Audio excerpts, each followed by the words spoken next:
અમદાવાદમાં જ્યાં હાડકેશ્વર સ્મશાનમાંથી દારૂનો જથ્થો પકડાયો છે। સીએનજી ભઠ્ઠીમાં ભોયરામાં સંતાડ્યો હતો દારૂનો જથ્થો।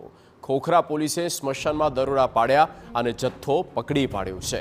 સ્મશાનમાં રહેતા અક્ષય વેગડ અને રાજન વેગડની ધરપકડ કરવામાં આવી।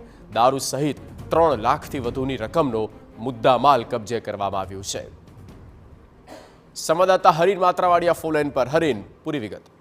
बिल्कुल जे रीते स्मशान है, स्मशान में दारू मळी आव्यो छे। हाटकेश्वर स्मशान में मोटा प्रमाण में दारूनो जथ्थो मळी आव्यो छे। सीएनजी भट्ठीनुं जे भोंयरुं होय छे त्यां दारूनो जथ्थो संताडવામાં આવ્યો હતો। दारूनो जथ्थो અને मुद्दामाल सहित 3 લાખથી વધુની રકમનો મુદ્દામાલ છે તે કબજે કરવામાં આવ્યો છે।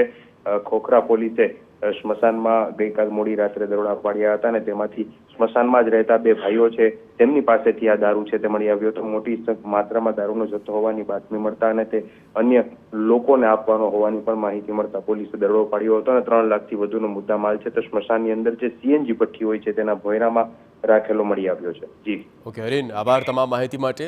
તો જે મુદ્દામાલ મળી આવ્યો છે તેની અટકમાં લેવામાં આવ્યું છે અને આગળ કાર્યવાહી કરવામાં આવી છે।